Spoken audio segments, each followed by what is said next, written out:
Here we fucking go.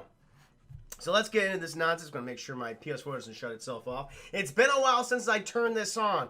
I have a lot of messages I have not looked at in some time. But I'm going to get to them someday, Chad. Absolutely. We're going to be talking about The Mummy, the 1999 Brendan Fraser classic, directed by Stephen Sommers. Had a budget of $80 million, made $415.9 million. Worldwide, was a huge success, commercial success. Pretty mixed reviews though on its release. I'm trying to think. Like, a lot of critics did not like this movie, but audiences certainly did. And I think the big reason for this movie's success at the time, you know, of course, this was a reinterpretation of the 1932 Universal monster film, The Mummy. A very, very loose adaptation. Only took only took a few things from it, like the fucking title, and I guess the mummy's name itself, Imhotep, who was actually a real life Egyptian figure. Apparently created the first pyramid. Chat was a priest, doctor, among other professions. You know, actually a revered figure in Egyptian history. And Hollywood looked at that and said, "Wow, that's great. Let's ignore all that and just make him a bad guy." Where he was a fucking murderer and an undead mummy, and, you know, apparently did all the plagues from the Bible too. Just have him do all that. Forget all the good stuff about Imhotep. Make him a son of a bitch. But it worked out. Hollywood's right about something. Audiences responded to this, and I think the big reason why, similar to films of the time like Independence Day, there was a lack of something. Independence Day, and it's in its own case, was because people wanted a Star Wars movie that really hadn't been one for decades. In this case, there hadn't been an Indiana Jones film in a decade, 10 years exactly. Last Crusade came out in 1989, and so people were hungry for that kind of action adventure film, and which was also like a period piece, harkening back to like the great serials, the action adventure serials of the 1930s and 40s. And I think that played into a big that played a big reason into, I think, to the Mummy's success. The franchise had 2 sequels, Mummy Returns, which, you know, I don't hate that film. It's not as good as the first one. And then Tomb of the Dragon Emperor, which I don't even think I've seen all the way through, which came out in 2008. Which was also, like, all these were actually commercial successes. They all made around the same amount of money. I think let's see how much Mummy Returns made. That made same amount, 433 million. Tomb of the Dragon Emperor, yeah, about a little less, 403. But again, bigger budget, $145 million.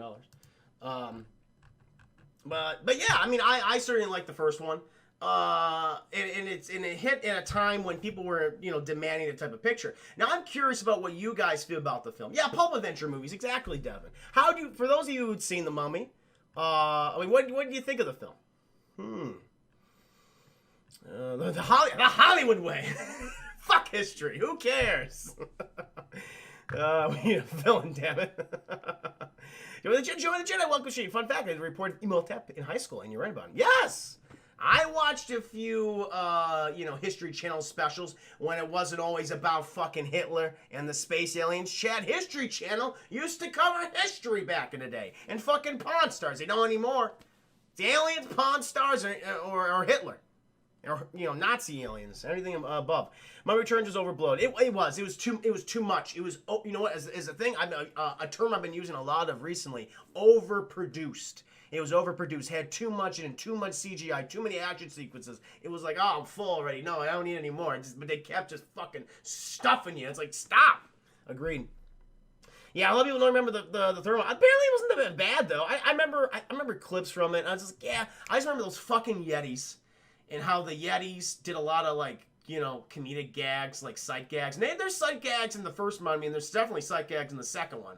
But I just remember those fucking Yetis, and I hated that sequence. I thought it was so corny. Anti-Berserker was fun. Devin, I dig it. I love The Mummy, says Jake Luther. Quentin Tarantino as a villain would be fun. Oh, seeing one in Fast and Furious. I can see that. But yeah, he's not a good actor, though. He's never been a good actor. Even in great films, even in Pulp Fiction, he's like the weakest aspect about that film. He's the weakest aspect in Reservoir Dogs. Xavier, I used to love The Mummy. Really fun. Yeah, it's a fun watch because I own that film on Blu-ray. I think I bought it for like a commentary I did with a bunch of friends back in the day. And yeah, I still enjoy it. You know, like I said, it is issues, but yeah, I love him, the film. And Chris, I watched all the time when I was 10. To be fair, same, around the same age, man. Because this came out when I believe I was 9 or 10 years old. Yeah. Gary can stop laughing those goddamn games. They're pretty goofy. Emotep. Yes. My purse. Hello, my purse. I know you. How you doing, my purse? Hope you're having a very nice Monday evening. Well, but yeah, I think most of us can agree, guys. The Mummy is a fun film. You know, we all really enjoy it to a certain capacity. But I don't think there's anyone here that's like, blah, we hate that film. I don't think it's a movie you can hate. There's nothing in it where I'm just like, oh, this is trash. There really isn't. I think it just has that charm to it that just makes it infinitely watchable. Even some of the goofier stuff that hasn't aged well, it's like, we can laugh at that and say, oh, that looks bad or whatever. But there's so many other good things about the film. And the fact that you got fucking Brendan Fraser, who is, again, you know, he's very much a derivative character of Indiana Jones, but he's having a lot of fun with this. He's fucking dedicated to the role. And I just love his character, how he just has all these fucking weapons. And you could tell, like, he was really into this the entire time. Like, this was his big fucking franchise. And he sold it. He sold it, in my opinion. Glad you're doing well, my friend. Rachel Weisz causing little boys ever to be finally begin. And I'll tell you what, guys. After watching this movie, it's like, Jesus Christ, Rachel Weisz is incredibly attractive. We always knew she was attractive, but my God, that's one of my criticisms of the film. Is that the Rachel Weisz character, the Evie character, I mean, she's pretty much there to be the damsel in distress. Yeah, she's the smartest one in the room, there's no question about it, but the fact that she's so inexperienced and a little bit naive and, you know, kind of treated as just the love interest to a certain degree. And some, not as, you know, just the love interest, but it's like there's a lot of scenes where they were just going to, that's the purpose that you're serving right here. So it's like, I can see what that'd be a little frustrating. You know, it feels trite nowadays, guys, but yeah, she's gorgeous in this movie. There's no fucking question. They show off everything. You got the bazingas. They are out there and everything. She looks beautiful. Looks beautiful. But guys, we're gonna get into it right now. So the year is 1290 BC, and things aren't going so well in Egypt. You got the pharaoh, Seti the First. He's got this new concubine that he's really into, chat, but she is not into him. The only person that she has eyes for is Imhotep, who, kind of accurate to, you know, real life, chat. I mean, not, you know, being evil and shit, that's not true. But, you know, Imhotep, he was a doctor, he was an architect, he was all these great things, well respected in Egypt, but he had the eye of the pharaoh's concubine, Aknu Samanum, we're going to call her Anuk. We're going to call her Anuk, Princess Anuk. Imhotep, he likes her too, and they just want to be together, chat. And the emperor, he's like, nah, you can't touch her. No one can touch her. And she's got this paint all over her, this gold paint and ink paint and everything like that, chat. So if someone touches her, if someone rubs up against her, then he knows that some man or some woman was groping. And he's going to find that son of a bitch and kill him. But, you know, Imhotep being a smart guy, he knows that, you know, I'm not going to be touching Anuk. We're not going to be doing that kind of nonsense right here. And so when they come face to face on many occasions, chat, they do this whole weird kind of not touching intimacy type thing. I forgot about that in the film, but they're kind of like, I see you. But then he's like, I can't help myself. And they start schmooching, chat. They start rubbing and massaging each other. And he disfigures the paint. And so Pharaoh Seti the First, he's gonna know that Princess Anuk was being groped. And then, you know, while Princess Anuk and Imhotep, they're getting busy getting schmooching. Imhotep's priests are locking down this temple here so they get some privacy. But in walks the goddamn Pharaoh guard, chat, along with Seti the First. And he's like, what the hell are you schmucks doing in here? Where are you? You're the priest of Imhotep. What's going on? Where's Princess Anuk? And he's like, oh, and Imhotep and Anuk are like, oh, this is not good. Pharaoh said he walks in. He notices right off the bat, chat, because he made sure. It's like, who touched you? Who's been groping you? And right behind him, chat, you have Imhotep. And Imhotep is like, he's not the nice guy from history, apparently. He's plotting an assassination as we speak. Princess Anu grabs a big old knife dagger sword thing, plunges it right into the back of Pharaoh Seti. Imhotep, he starts stabbing. A lot of stabbing going on right here. And all this nonsense is going on. Even like Imhotep's priests are like, Jesus, okay, we didn't expect it was going to get this bad. Fuck. But all of a sudden, chat, the fucking doors open yet again. In walks the royal Pharaoh guard. They know something's up. Princess Anuk, she tells him, Imhotep, you got to get the fuck out of here, all right? Like, listen, you're the only one that can resurrect me. You're the only one that can make us be together for eternity. He's like, God damn, you're right. I'll go head out of here. And so he's getting out of there with some of his priest guys. And, the Pharaoh's guards come in, and right when Imhotep turns around, here's the nuke, she's like, I don't like any of you, I don't like Seti, I killed them, fuck them. And she stabs herself in the tummy, and then she's dead. And Imhotep is very, very disappointed about that. Cut little time later, Imhotep, he raids her tomb, he gets his wife out of there, and so he goes to the specific ancient Egyptian city, Hamnuptra, I believe it's called, Hamnuptra, yes. And he's performing this ancient ritual to bring back her soul to her body, chat. She's damned to hell because of the murder of her pharaoh, Seti I. But the ceremony's interrupted, chat. In walks the Pharaoh's guards, and they start arresting Imhotep and his priests, and now they're condemning them to death, chat. In the worst possible way. Oh! DMO, welcome to everything with a host. Again, the hosts help out a lot, guys. Thank you so much. Stabby stab. She stabbed the first, I think. But someone stabbed somebody. They were stabbing him a lot. I don't remember who stabbed first. I believe it was Princess Sanook, and then it was Imhotep. I think that's how it went. And so they're condemned to death, chat. But it's not like an ordinary death. Not like they get their heads cutting off or their hands. Like, no. That's not how we do things in Egypt. They're a sadistic bunch, apparently. They've condemned them to be mummified alive, Chad. And we see the whole torture chamber. They're ripping out the tons of Imhotep's priests, wrapping up in bandages. But apparently, Imhotep, he gets the worst of the worst, Chad. So they don't go ahead. They just slice off his goddamn tongue and everything. They're wrapping him up in all those bandages just like a mummy, chat. They laid him in his ebony sarcophagus, chat. It actually looks pretty cool. And then they have, again, a hallmark of the Mummy franchise, the CGI beetles, chat. The meat-eating CGI beetles. They just pour those fuckers in, and he's just screaming, because apparently these bugs eat you very, very slowly for years over time. I mean, you probably die by the time, in a few years, you're going to suffocate eventually, but they're going to eat him. So he's got his tongue cut out, chat, buried alive with meat-eating beetles locked in there. And that's it for Imhotep. And the thing is, but they have a warning. They have a warning.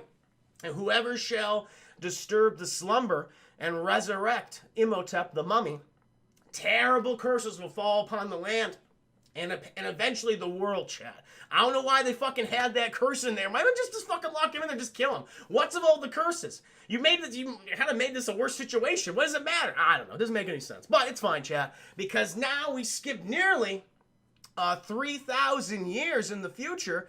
It's 1923, chat. And we see this, French company, soldiers, I'm not sure, but it doesn't matter. We see Brendan Fraser, we see his number one guy, Chad, his best friend, Billy. I think his name is Billy. His name is Billy? What's this? Is the character's name Billy? I think, Benny, it's Benny, that's it. I always call him Billy, it's Benny. And we got Brendan Fraser and Benny. Brendan Fraser's character is called Rick McConnell. We're just going to call him Brendan Fraser for the sake of convenience. Chat, it's easy for me to remember. They're facing down an entire, it's an army of magi, of desert warriors, chat. And they're trying to hold this position of Hanupatra. And, they imagine, like, you got to get the fuck out of there. You're going to resurrect the mummy. And so Brendan Fraser and his troops, there's not many of them left, but they're trying their best, chat, trying to hold it down. Fucking Benny, who's a goddamn coward. Again, Benny's a piece of shit in this film. I kind of love him. He's a character I could see someone either loving or absolutely despising. I love him. Because he's like the Daffy Duck of the movie. In every capacity. He's greedy. He's narcissistic. He's constantly hurting himself. He's a piece of shit, but I love him. Bunny's funny as fuck, right? Yeah, I'm right there with you, Broadway Town. Yeah, I love Bunny. I love Benny. Benny, he sees the fucking Magi forces is coming in. He's like, all right, fucking see you later, Rick O'Connell. I'm getting the fuck out of here. And Rick O'Connell's like, God, Benny again. Although, the thing is, Rick O'Connell, Brendan Fraser's character, he's constantly hanging out with Benny. He consistently forgives him time and time. Like, he beats the shit out of him, like, a lot, but then he forgives him and he hangs out with him. It's like, what are you doing? Just kill him already. There's no point to keeping him around. He's constantly, getting you into horrible situations. Like, he's not a redeemable character in the slightest. I don't understand, Brendan Fraser. Why are you doing that to yourself? Anyway.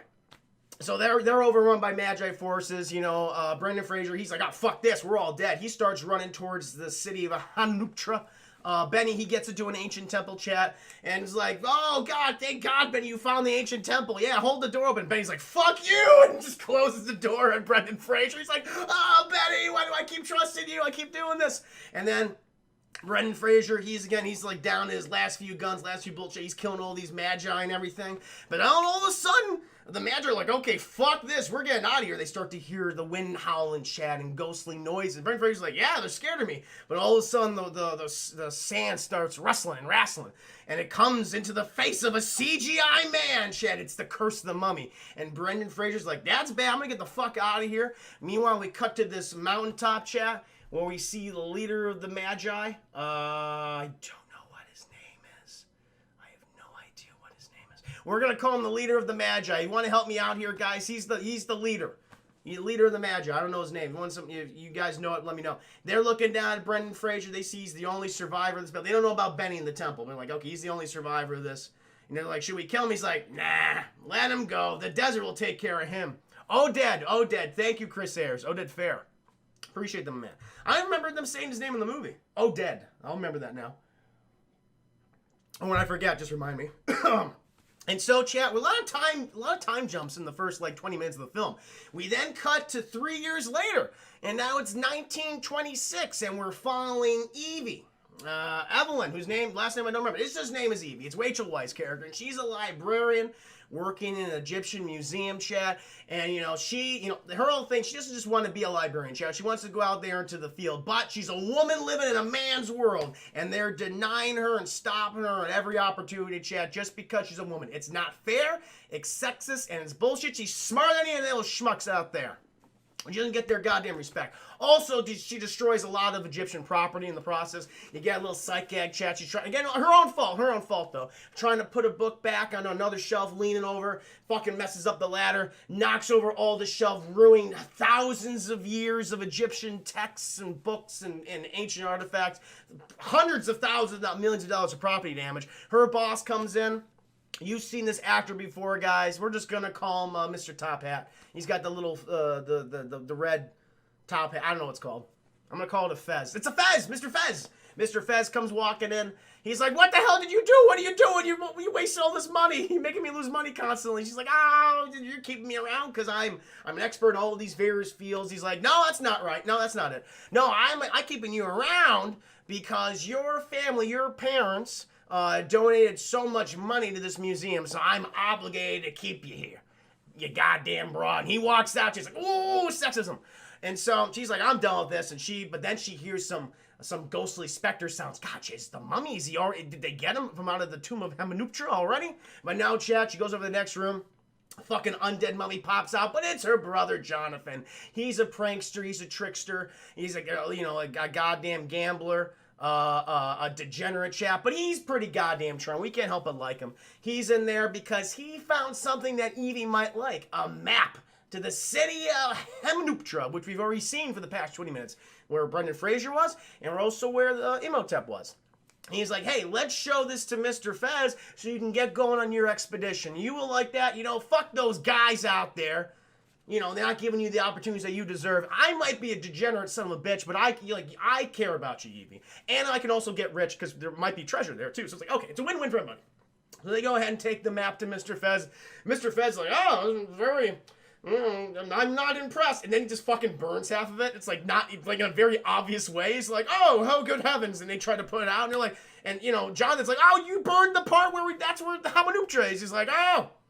What are you gonna do? Good riddance. Anyone who's ever gone after that city has never come back anyway. It's a fool's errand. So I'm like, oh, shit. Well, that's bullshit. And then Jonathan's like, oh, don't worry about it, Evie. I actually happen to know a guy who's been to Amenhotep. We can go over and see him. And they go over to him, chat. And apparently it's Brendan Fraser. And he's been in an Egyptian prison. Maybe, possibly. They didn't really say how long he's been in there. For at least 3 years. And he's got this big old beard, chat, looking like Tarzan. Which, funny enough, he played Tarzan. Early in his career. Or not Tarzan, George of the Jungle. I don't know why I said Tarzan. I confuse those characters so often. It's pretty much the same fucking thing. One's more comedic than the other, I guess. So he's been in prison, I guess, for a while, chat. And he's like, listen, we got another character who plays the warden. He's just there. He's another psych act, Chad. Very stereotypical. I said, very stereotypical, I guess, Middle Eastern character. I guess he's smelly. I don't know. Kind of offensive when you think about it. But you've seen this act. Anytime you've seen like a comedic Middle Eastern character in a movie, that's the actor. That's what he always plays. Okay, what was this guy's name? What's this guy's name? God damn it! Oh, what's the cast in this film? You've seen this guy so many times. Oh, damn it.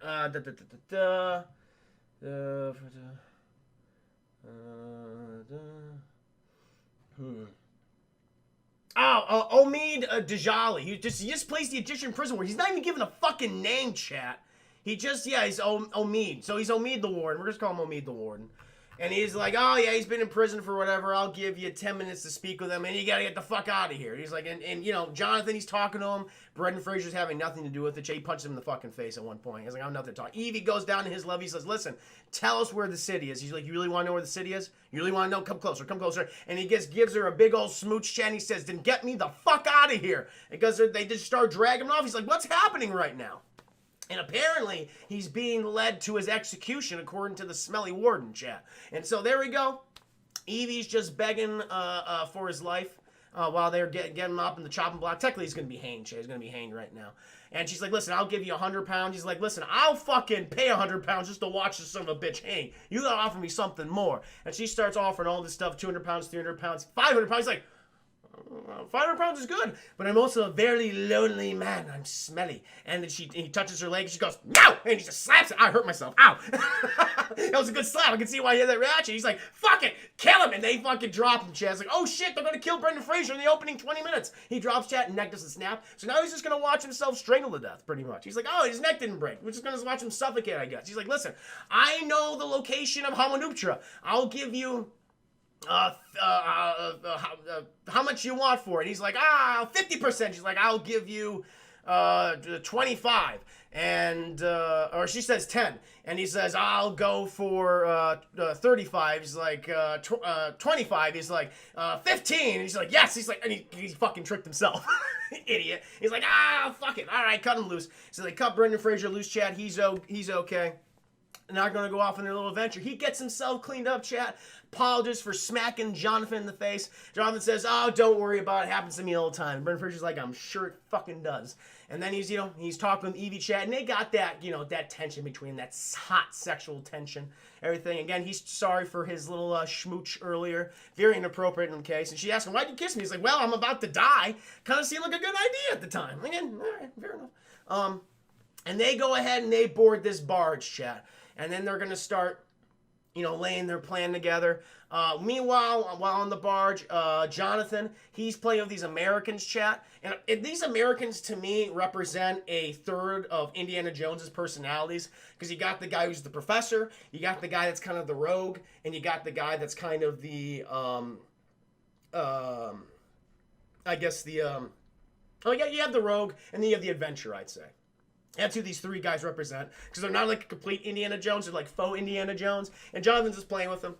Apparently, these Americans reveal that they are also going to the ancient city of Hamanuptra. And they're like, how the fuck are they going to Hamanuptra? But Brendan Fraser's like, I know. And then at one point, Chad, he runs into him and fucking Benny trying to hide away. It's like, Benny, you son of a bitch. You left me to die. Where the fuck you been? He's like, I'm your friend today. He's basically Schmeagol, Chad. There's always a Schmeagol in these movies, and he is the Schmeagol. He's the closest thing we got to Schmeagol before Two Towers, I believe. And he's like, yeah, I'm showing these Americans their way to the Hamanuptra. They're paying me half now and then half later when we get all the treasure and get back. He's like, all right, good deal. Again, of course, he doesn't like Benny, Chad. So, like, he's like, I'm going to kill you, Benny. He's like, Benny, please, no, Rick, no. And they start laughing, Chad. They having that back and forth. Evie saying some shit. Benny makes a snide remark. Mary says, oh, that's very fucking funny. And just throws him off the fucking boat, chat, into the Nile. Crocodile-infested water. He's like, yeah, good luck, Benny. Gonna get eaten in a hot second. I thought that was very funny. Meanwhile, chat, we have the Magi. The Magi have gotten involved again, and they're boarding the boat because they're after a few things. Not only the map that Jonathan found, but also this key that Jonathan has. Apparently, This key opens something very specific that the Magi do not want to open. So they go ahead and they start boarding the boat and they start attacking Chad. They attack Evie. Rick O'Connell, Brent Fraser, he obviously knows that, okay, something's up. Start shooting. It's a good action sequence, Chad. It's very, very fun. Everyone starts blasting. And then I started blasting. You start blasting each other. The Americans start blasting and everything. People are getting set on fire. This is like a PG-13. Like, people are like dying horrifically. It's pretty bad. They all jump off the fucking boat, Chat. A great sequence where the smelly warden's like, what should we do? What should we do? Brendan Fraser's like, hey, you just stay here and I'll go get help. And he jumps off the boat and the warden does. And there's something about this. The actor's very good. I love how the actor, he's kind of like jumping like, and then he realizes like, ah! It's like it was his trick again to die in the fucking boat. Brendan Fraser has no problem with killing people in this movie. He's like, I don't give a shit. Fuck him. I goes to his prison for 3 goddamn years. And then he jumps overboard, Chat. Fucking Brendan Fraser, Jonathan Evie, the smelly warden. They're on one side of the river, and then Benny is on the other side, the Americans and all the workers, and another guy with a fez, the Egyptologist. I don't know, the professor. Another guy with a fez, not the same guy with the fez, a different guy with a fez. And Benny goes the whole time, oh, O'Connell, looks like all the horses are with me. And then, again, this is a meme. Apparently, this became a meme recently, Chat. And, Brendan Fraser goes, oh, looks like we're on the right side of the river. And Benny's like, fuck you are. There's crocodiles in there. We can't go. It's going to take us even longer to get across. And so now, Chat, you got fucking Brendan Fraser and his folks. They go to this little bazaar. They pick up all the things. We see fucking Rachel Weisz, find this incredibly beautiful dress, and she looks amazing, and she's banging, Chat. She looks banging. And that Brendan Fraser's like, Jesus, wow, Jonathan, your sister is hot. And so it's all about it, Chat. And then they get their chemicals and everything, and then they head to Hawanuptra. And at one point they get there, Chat, and then they run into, who do they run? They run the fucking Benny and the Americans. Apparently, Brendan Fraser and the Americans, they placed the bet, $500 whoever gets to Hawanuptra first. And so they just start fucking racing. They start speeding right towards that goddamn city. Because, Benny and, Brendan Fraser only knows the location of it. So they start running towards it. I love it because Benny starts fucking whacking Brendan Fraser with his little whip, and Brendan Fraser just fucking grabs his neck and just throws him out of the ground. He's trampled by his camel, but Benny can take it. He's good. He's been abused all his life. He gets trampled, Chat. But Evie, she's apparently the best camel rider, Chat. So she goes into the city and she's the one that gets the $500. Good for fucking Evie, right? It was awesome. A camel to ride. Oh my God, Arrow Senpai. Oh, so rude. Oh, she's hot. She's very beautiful, Dark Slayer. I mean, can we all agree, Chat? She really is. It is the key. It's the key thing. Yes. So we get to the city, Chat, and everyone's like, "Okay, let's just fucking start digging here. Let's just do it." And they have like a lot of rapport, Chat. Brendan Fraser's character is starting to bond more with Rachel Weisz. Clearly they have a good chemistry. You really, it's like, okay, they're really good. And they're like, okay. So everyone's in their separate camps. You got the Americans and Benny, and then you have Brendan Fraser and Evie. They start exploring, Chat. They open up a part of the temple, and they come to this statue of Anubis. And I'm like, well, apparently whoever is buried in the statue or underneath the statue, they were either of great importance or very, very naughty. And I'm like, oh, that's not good. And they turn a corner, Chat, and there's fucking Benny and the Americans. And everyone pulls out their goddamn guns because they want that goddamn treasure so bad, Chat. But then Rachel Weisz notices something. There's something beneath them, too. Another room. And she's like, you know what?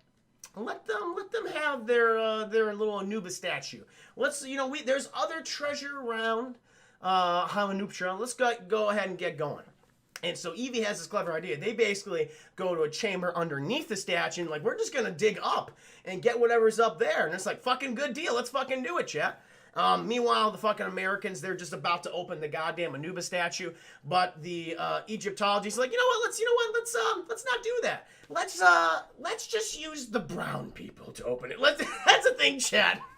In this movie, I mean, look, they kill a lot of people in this film. They kill a lot of the Americans in the movie. But I'd say in the first 45 minutes to half hour, if you're brown, you're going down.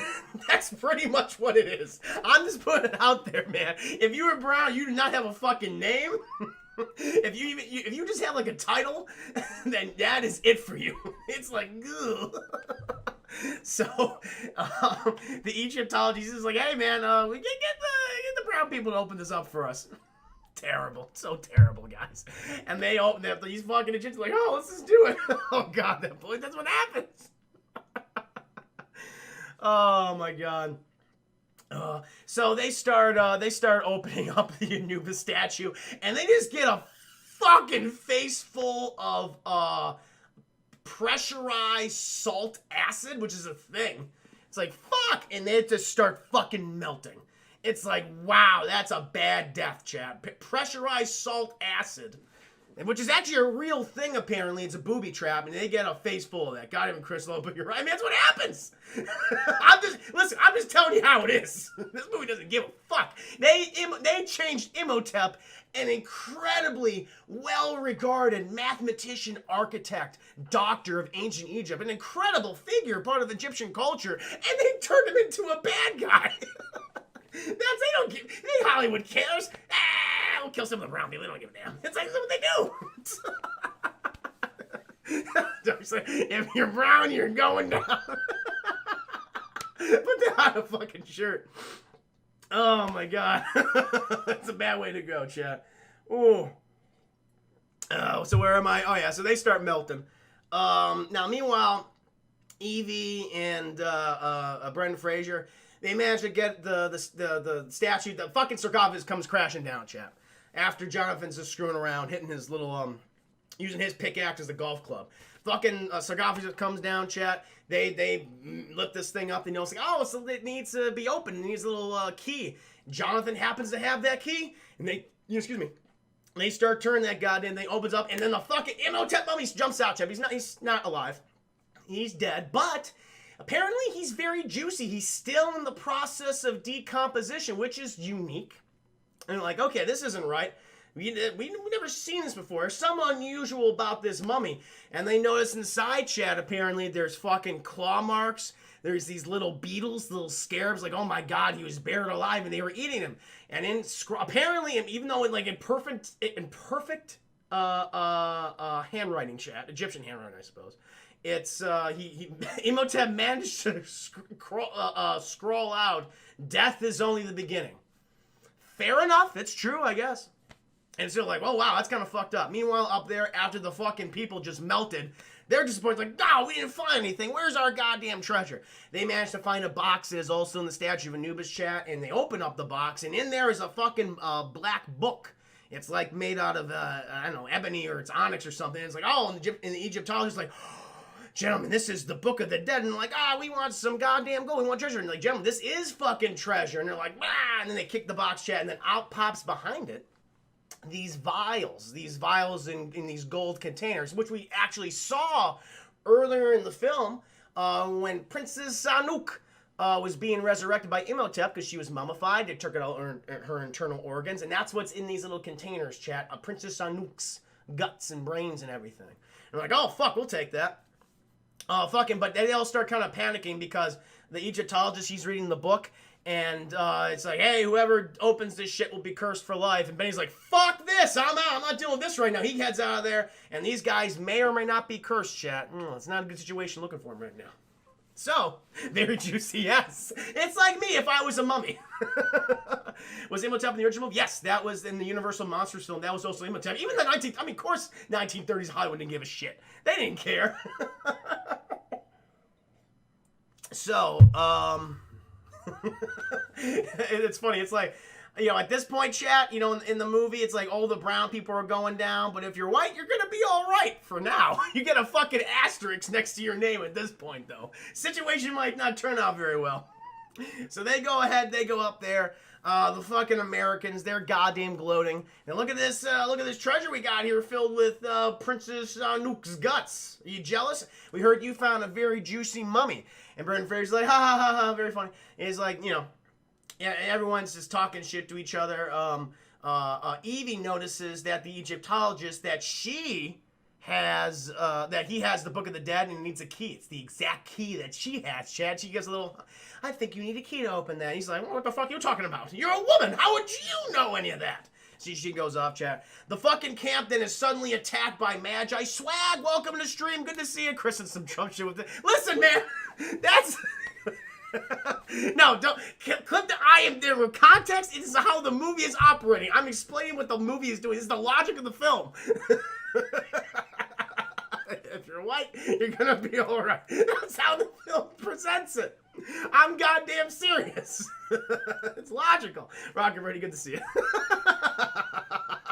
You want to bring me down, don't you? You cruel son of a bitch. I'm gonna need more whiskey, Chad. This review needs more whiskey. So, the fucking Magi attack, and they start blasting, chat. And then Brendan Fraser and Americans and everyone else, they start blasting too. And then there's a truce, chat, because Brendan Fraser's like, I will blow my fucking self up. I have a stick of dynamite. It is lighted. Let's fucking go, man. And they got I forgot his name already, the leader of the Magi. He's like, all right, shit, I want to blow up. No, fuck. I mean, yeah, I sent all my men out there to die, but I can't die. I'm too fucking pretty to die. And so he's like, he calls him off. He says, listen, you sons of bitches. You have 1 day to get out of here, or we're gonna come back and slaughter all of you. 1 day, you're dead. Do whatever you gotta do in 24 hours. We'll see. Oh, at one point, Chad, I forgot the smelly warden. He got separated from everybody because he wanted some treasure. He didn't care about a juicy mummy, and so he found I guess a mural which was embedded with this gold blue scarabs. He's like, whoa, this is worth a lot of money. Start plucking these little guys out, and then he's like, put them in his bag, but when one drops on the sand, Chad, he doesn't place it in his bag, and out pops a little man-eating scarab beetle, and this thing's like, oh, a smelly man I can eat, and he goes right into him, goes into his shoe, bursts in his shoe, and this scared me to death as a kid. This fucked me up. Body horror shit.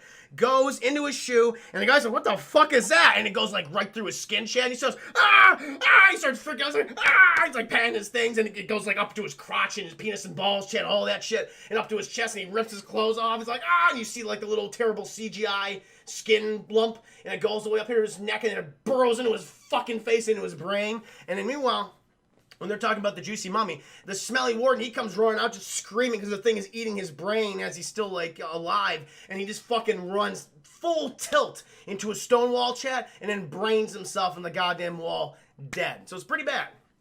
It's not good. Then we cut back to the Magi. They said, get the fuck out of here or we'll kill all of you in a day. And they're like, well, we gotta get out of here relatively soon, I expect. And then Evie's like, well, that was crazy. And everyone's like, let's sleep on it. We'll figure it out in the morning. Let's go ahead and sleep on it and see if we can stay or we can take on these Magi guys.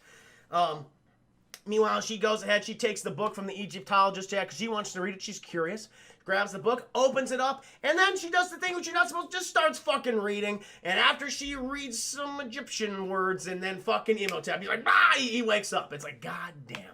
And the curse has been activated. And so at this point, chat, remember the whole, if you're white, it's all right? That is void.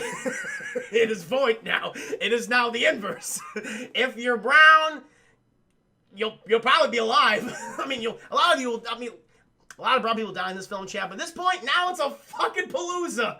White people just getting killed off one by one. So there you go. It's the inverse now. And then they're going to start going after these sons of bitches.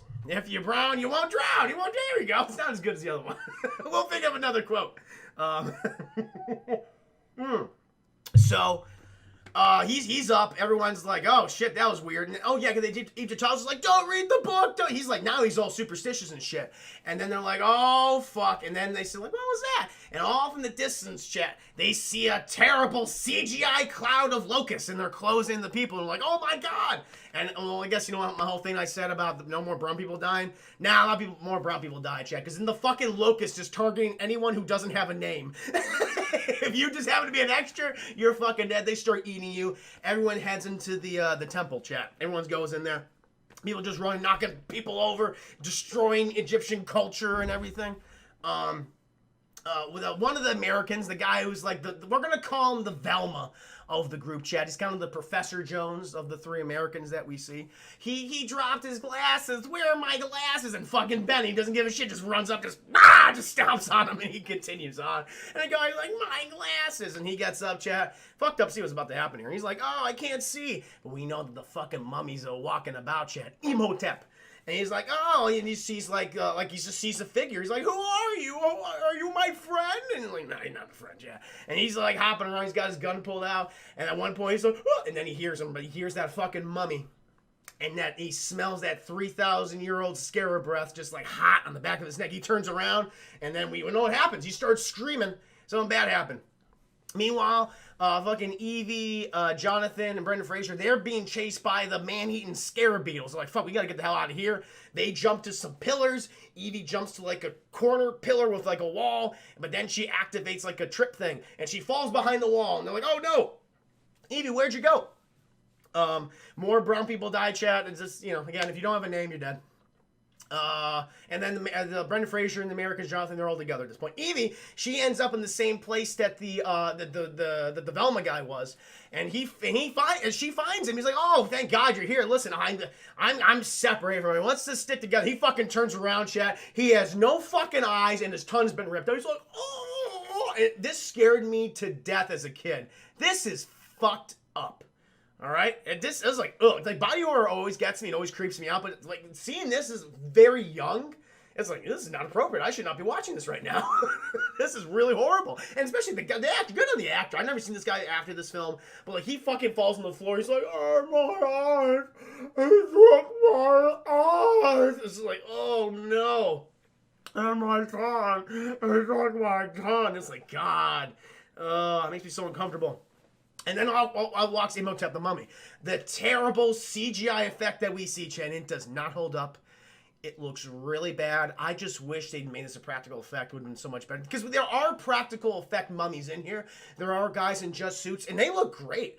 Anytime the guys in suits are on there, they're like, oh, it holds up very well. But you got him fucking running around, so it's like, this does not work.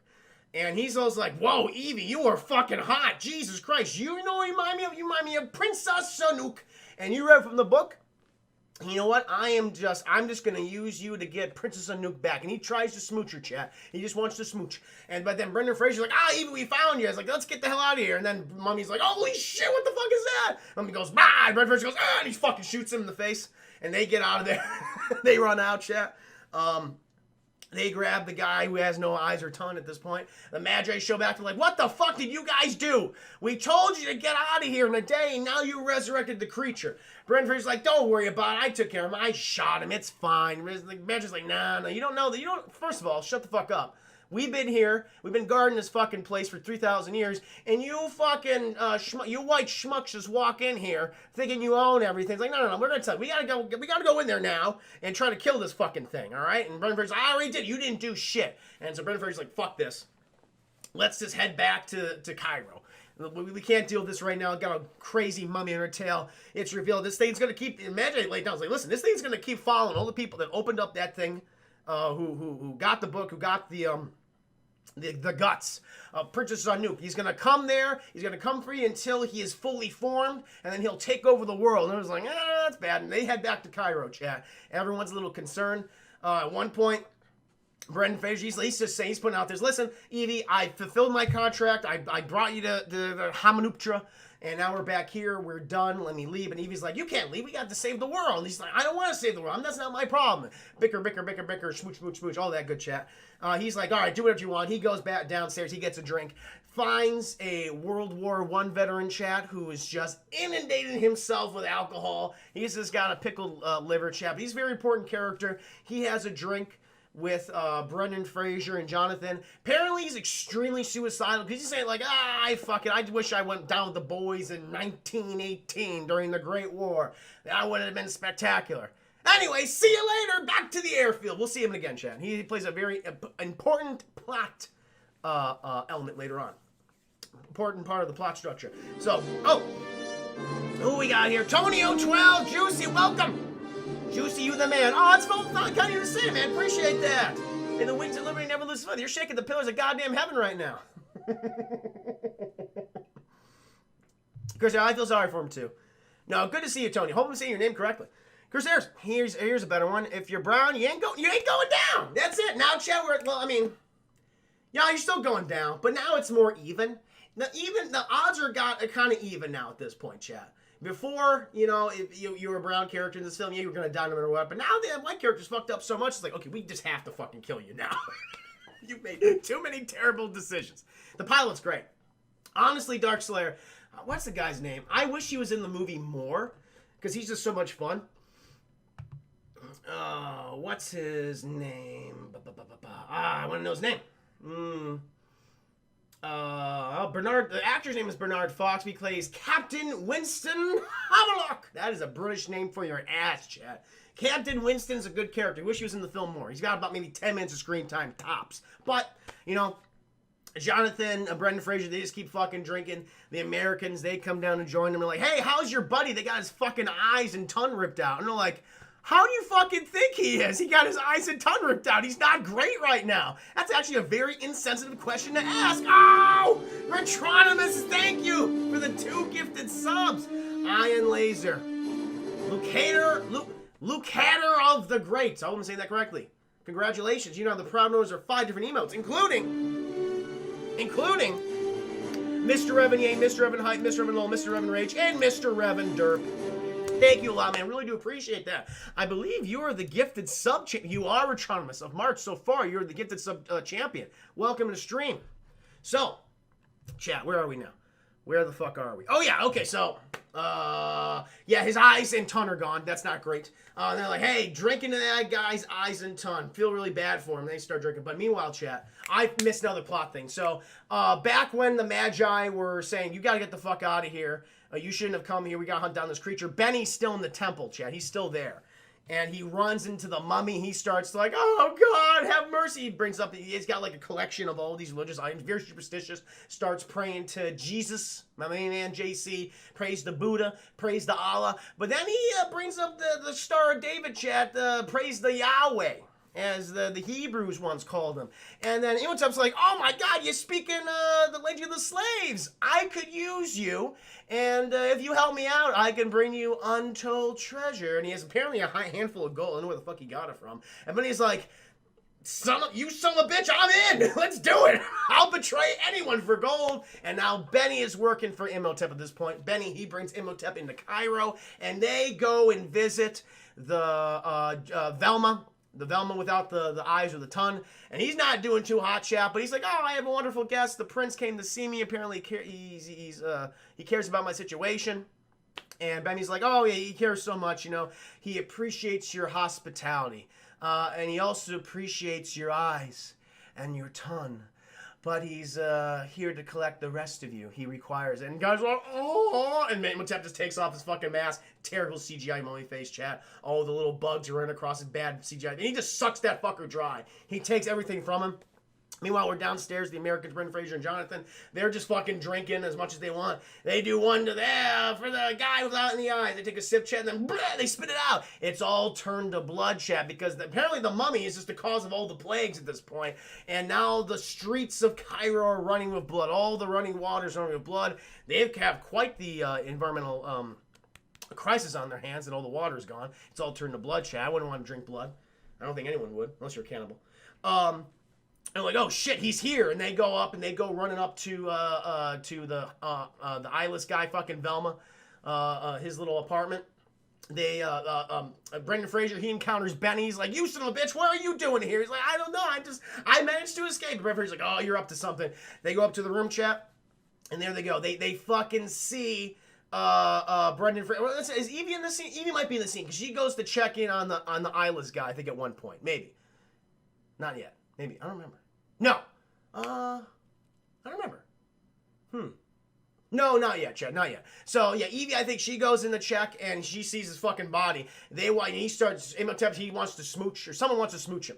And then Brendan Fraser, and when they go in there, they're like, oh, fuck, it's the mummy. And then the mummy, he sees a cat, and they're like, he freaks out, and he gets out of there. And apparently, Chad, he's very scared of cats, because cats guard the Egyptian underworld from bad guys. And like, oh, that's why he's scared of cats. Good to know. So everyone's like, okay, we got a fucking mummy here.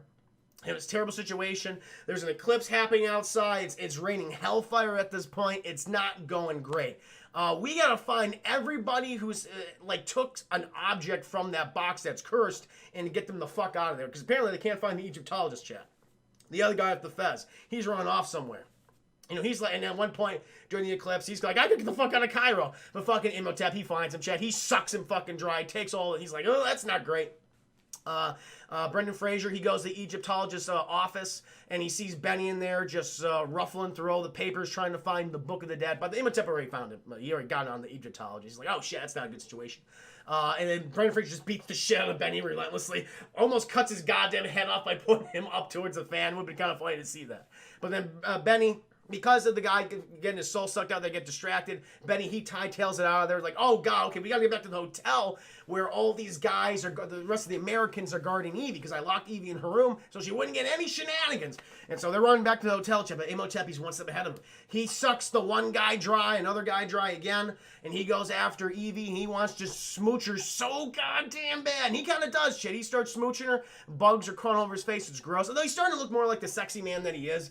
The actor is played by, the Imhotep is played by Arnold Vosloo, who was, he's a working actor. He's still working today. I think the last thing he was in, was in, that, CW fairy tale show that was kind of based off Fables, but wasn't. He played Jafar in that show. I think that was the most recent role that I seen him in. He's probably been doing a ton of stuff.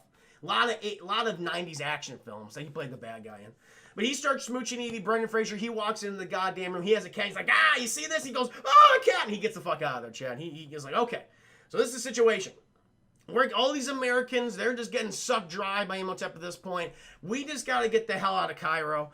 You know what? And Evie's like, no. We have to end this properly. And I know that there's something that we can find. Let's go ahead and talk to my boss, the other Fez guy, the original, the sexist Fez guy.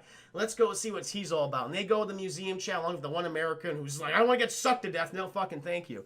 They go to there, and who do they find with Mr. Fez? The leader of the Magi chat. He's there too. And they reveal, this is a cabal. We've actually been trying to prevent Imhotep's resurrection for 3,000 goddamn years, and you Americans, you just fucked this all up for us. What are you doing? Get the fuck out of here. And he was like, so is it worth killing innocent people? And they're like, yeah, because it could end the world. It's a good point. He's like, no, it has to be something else. And I think either Fez or Magi says, well, there's a thing. Maybe if we find the Book of Life, we can stop his reign of terror. And he was like, you know what? I just happen to know just the block of text in the museum that could reveal such a thing and its location. They're like, oh shit, let's go ahead and go over there, chat. And so they start running out. Meanwhile, Imhotep, he's taken over the citizens of Cairo. They've been afflicted with boils and, STDs, I don't know, is it herpes of the face, all the herpes of the face, all the STDs, all on their faces. Like, this is not a great situation. And they're under his mind control. And they're like, this isn't good. And so they go to the museum chat. She's trying to translate to find out where the Book of Life is. All these guys, but Imhotep's forces, they're trying to get through the museum and everything like that. And she figures it out. Apparently, the Book of Life, it's in Hamanuptra too. It's just it's basically down the hall from where the Anubis statue is, in the tower, in the statue of Horus, the eagle-looking god. And they're like, oh shit, that's fucking convenient. Let's head back to Hamanuptra. And they try to get out yet, but then, Imhotep's forces starts attacking. Jonathan, oh, how appropriate! Oh my god! Don, thank you so much for the $16 donation, good sir. That means we're did we hit our stretch goal? I think we hit our stretch goal. I think we hit our stretch goal, chat. So after this review, we'll go ahead and do the voting for our next movie. It'll be good. Stretch! We'll do the poll after the movie, guys. Thank you, Don. Welcome to stream. Hope you're enjoying it. CDL0R, hope you're having fun. So, Zayna, welcome to stream. Good to see you. Think of the 10 biddies. Oh, the generosity, chat. I love it. Yeah. I'm gonna need more whiskey soon, chat. Gonna need more whiskey. So, Jonathan, he gets the fucking car. Everybody starts piling in. We got the American. We got Brendan Fraser. We got Evie. We have the Fez man, and then got the Magi. Everyone's in. They start rolling, chat. But Imhotep, he's got a fucking beat on him. He sends all of his guys. This is a fun action sequence because it's mostly practical. See those you are. Thank you so much for the 100 biddies, man. I need a safe room right now. These characters need it. Thank you so much. Hope you're having fun. Crypto and Wildflower, good to see you. Look at all the people in the chat. No, welcome, guys. Hope you're having a good time. So where are we? Oh, yeah. So they're in the car. They're trying to get the fuck out of Dodge. But all the Imhotep's STD-affected followers, they're just grappling with the wrestling in the car. The American apparently is just fucking sitting there doing nothing. like, you got Brendan Fraser, Jonathan, Evie. They're all punching, and so is the Magi guy. So is the Fez man. They're all punching and shooting, blasting. But this guy's just like, not my problem. And they just and the STD people, they just fucking drag him out of the car. Chad, he's like, oh no! They drag him out of the car. Brendan Fraser's like, fuck that guy. He wasn't very helpful. And they still start speeding. Then all of a sudden the American's like, oh, I gotta do something. Pulls out his gunshot. He starts blasting. But he runs out of bullets. Imhotep walks up and he's like, hey, I happen to have the guts of your undead girlfriend. Will this save me? And Imhotep's like, no. And just fucking sucks them dry, chat. General Sorty, welcome to the stream. Thank you for the 245 biddies. Hello, Mr. Thank you so much, man. Hello, General Sorty. Good to see you. So he's just sucking this guy dry, chat. And now he is complete. He is fully formed. And thank you, General Sorty, for the host. Appreciate the generosity, the biddies, the hosts, the subs, the follows, the subscriptions. Thank you guys. Thank you so much. So he sucks him off. He's now he's the fully formed Imhotep, not the doctor, the architect, or the amazing person and part of Egyptian culture. No, he's the bad guy, Chad. He's like, all right, I'm feeling good. I sucked all these guys off. Now I can go for my girlfriend. He's like, all right, let's go get her. And so eventually, Jonathan, because he's inundated of all the STDs, he crashes the car. Everyone piles out. And then they're surrounded. And they're like, well, this is not bad. Imhotep, he starts walking on. He's like, Evie, Benny's there too, because Benny's a, backstabbing son of a bitch. He's translating for Imhotep. He's saying, like, listen, he's like, come with us and he'll spare your friends. And you can live for forever. She's like, you idiot. He said for eternity. But he's like, what the fuck's the difference? What do you care about the translation at this point? It's like, I get it. You're smarter than me. You don't have to fucking lord over Benny the entire time. Guy's enough issues. He's the Schmeagle of the movie. Anyway, so Evie's like, we don't have a plan. Fuck, I'm just going to go with him. I'm going to spare all your life. Imhotep's like, yeah, nice. And he tells his STD followers, yeah, just fucking kill everybody, okay? And he's like, no, don't. And everyone's like, ah. But thankfully, chat, they were over a manhole cover to the Egyptian sewers, and they lift that thing up, and everyone starts just jumping in. It's basically, Star Wars, into the garbage chute. Yeah, that's pretty much what they're doing. But the Fez guy's like, fuck that, I am not going into Egyptian sewers. No, thank you. I'd rather die. And he pulls out his sword, chat, and he just starts slashing. And they're like, dude, you can literally just jump in here and be okay. We can get away. He's like, nope, slashing. And he starts slashing, chat, and he's overcome by all the STD people, and that's it. And Mr. Fez, two Mr. Fezes have been taken out. No need to refer to them anymore. And so now, chat, Brendan Fraser's like, fuck, okay, we gotta go rescue Evie at this point. This is not good. Cairo's been taken over by Imhotep. He's gonna take over the goddamn world. Who can we go to? And remember, chat, the drunk British plane captain, Sir Winston Hammersmith. So they go to Sir Hammersmith's British airfield. Chat, he's got one fucking plane. He's basically half drunk, half crazy at this point. He's like, Brendan Fraser goes like, listen, man, we need your help. This is not, for Queen and Country, all that. We got to save the world. He's like, oh, that sounds cool. Will I die? And he's like, probably. He's like, I'm all for it, because the guy is incredibly suicidal, Chad. I mean, it's kind of made as a joke in the film, but he's like, he wants to die. It's like, that's kind of fucked up. And he's like, yeah, let's fucking do it. I'm gonna die. Great. And so they all pile into the plane. The Magi, Jonathan, they're on the wings. Jonathan, he doesn't like that. He's like, oh, I'm scared. Imagine, he's all about it. He's never flown a plane before. He's having fun. You got Brendan Fraser. He's in the gunner cockpit. The old man, he's like, let's fucking die. Woo! And everyone's excited. And they're heading to Hamunaptra, chat, because that's where Imhotep's going to perform the ceremony to bring back Princess Anouk. And so, chat, at one point, when they're flying, they see this big old sand tornado, and Captain Hammersmith, he's like, I've never seen one that big before. Brendan Fraser's like, yeah, that CGI tornado looks weird. And then all of a sudden, chat, the CGI tornado spits out Evie and Benny, and then out walks Imhotep. He's like, what the fuck is that thing in the sky? He's like, I've never seen this before. I don't like it. I must kill it. And then he's like, he summons a wall of CGI sand with his face. And he does the jaw thing again. He does the jaw thing so much in the film, and it does not look good. I don't know why they went with that, chat. It's a mummy. It looks bad, but now that he looks normal, he looks like the actor. It's just like a big rubber jaw. Keeps opening and stretching. You can do this in After Effects now. That's how bad it looks. Like, this doesn't age well. He's like, all right, I'm going to do a sand version of me and take out the plane. And then Brendan Fraser's like, the only thing that can kill sand is bullets. Ah! He starts firing at the sand face. The bullets don't work on the sand face, chat. And the plane is in the sand face eats the plane. And Captain Hammersmith's like, I can't keep her up. And Evie's like, I don't know what to do. What, should I just hit him? Should I just hit him and distract him? Should I just fucking kneecap him, just slice his Achilles tendon with something? It's like, no, I'm just gonna smooch him. That's all I can do. And she just takes Imhotep's and she starts smooching. Imhotep's like, this is nice. I haven't smooched in a while. And she's actually doing it to me. He starts smooching, chat. That distracts him. The giant sand face falls away. But, you know, Captain Hammersmith, he's not doing too well, and he fucking crashes that plane. Imhotep's like, my sand face. Well, let's go to Hamunaptra, and they all start walking. Meanwhile, chat, we cut back to Brendan Fraser. Magi, he had a great time. He's like, woo, that was awesome, love it. Jonathan, he's very upset. He's like, got me down, goddammit, I didn't like that at all. And then Brendan Fraser's like, you did well, Captain Hammersmith. The Hammersmith, he finally got his wish check. That fucker is dead. He is dead. Or he could be sleeping. He could have just fallen to a drunken stupor and maybe he's just not responding. We don't know that. That could have been it. That could have been just how the way he sleeps. But Brendan Fraser doesn't even buzz like, maybe I should check for a pulse. Nah, he's dead. Tonio, thank you so much for the host again. I love the support. So Hammersmith, he's fucking dead. We can go. And all of a sudden, maybe I'll get him out, but it doesn't too late, chat, because they're on quicksand. And then Captain Hammersmith's plane, he goes under the quicksand. He's buried. He gets to be buried with the boys.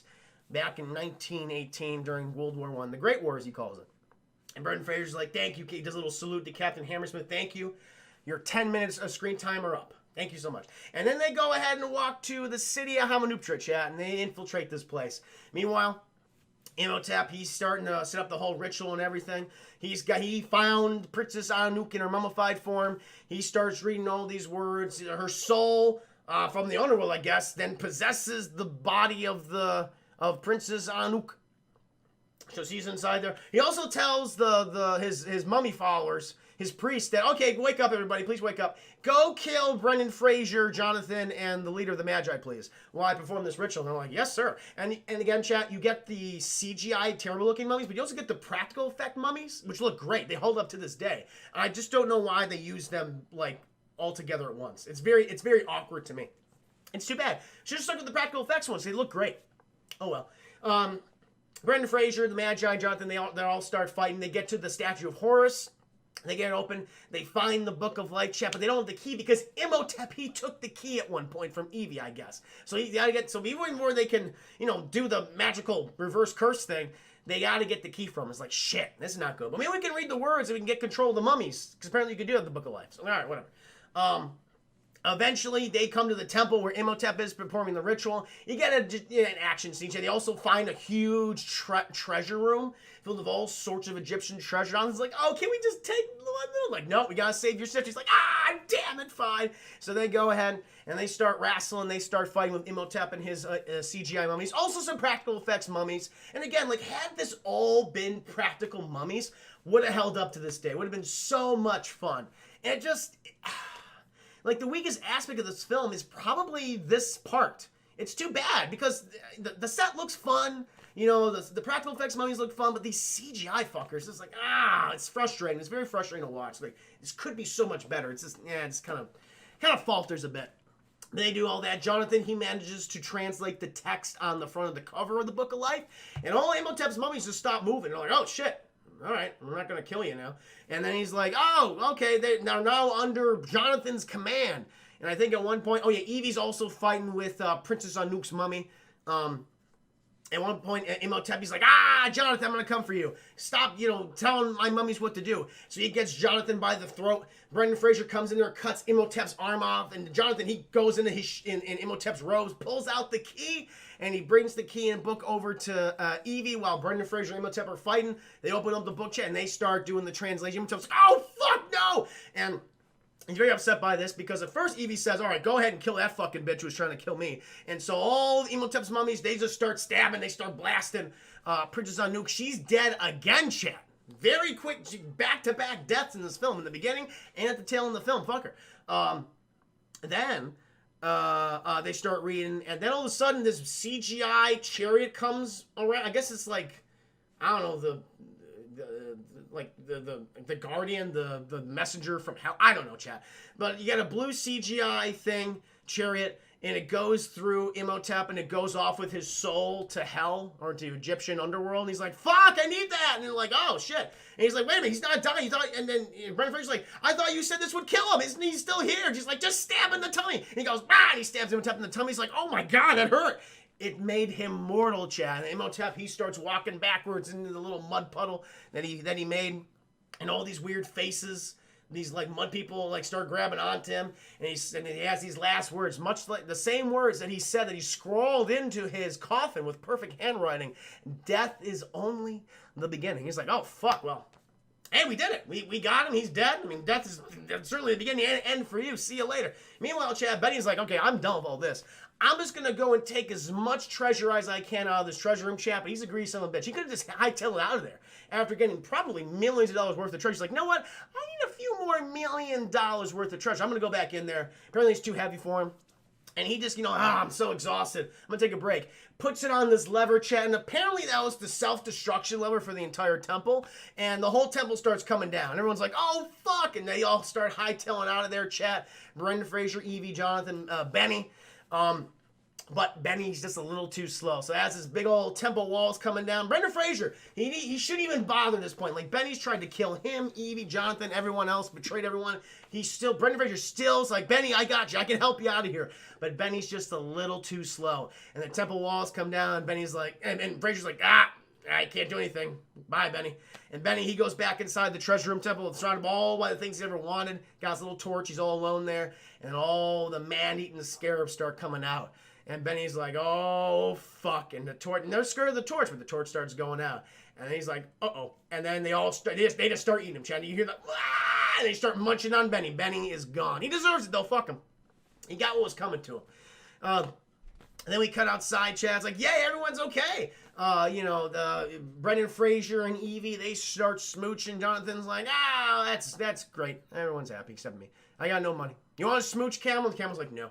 And then they start riding off in the sunset. Brendan Fraser, Evie's still smooching, but Chat, they're on the camels that Benny was loading with all the treasure. So they did indeed get the treasure. Brendan Fraser and Evie are in love. Jonathan, he's got all the money he's ever wanted. They ride off in the sunset, and that, Chat, is the 1999 classic film, The Mummy. Very enjoyable film. Very enjoyable film. I would give it a matinee. It's a solid matinee. Again, maybe back then I would have given it a high matinee. The thing is, it's just the CGI effects just don't hold up whatsoever. They're so dated that it's distracting. They're distractingly bad. It's a damn shame because had they just kept it practical, it would be maybe full price for me, Chat. Very enjoyable film. Yeah. Other than that, really, I mean, there's some dated stuff too. Some dialogue doesn't really work. Certain actions the characters take, but overall, it's a fun film. And, the rest of the franchise, I think, is a toss-up. The second film, I don't think is bad, but it's not as good as the first one. I'll probably give it like maybe a low matinee. It's been a while since I've seen it. Maybe a low matinee. I know the fucking CGI rock Scorpion King comes in there. He's not great. That's pretty bad. That's worse than the third act in the previous one. Like, the CGI gets worse in the sequel, which blows my fucking mind. And the Tomb of the Dragon Emperor, I don't know enough to give that a rating at this point. It's been too long since I've seen it. But yeah, no, Joey, it's a fun, I wouldn't even say it's a decent movie. It's a very fun B-movie. It's a B-movie that I think that knows what it is, and if it didn't just have those CGI effects, I think it would hold up a lot better today. But overall, I enjoyed it. I recommend people checking it out. If you're hungry for like an Indiana Jones type film, you can't go wrong with The Mummy.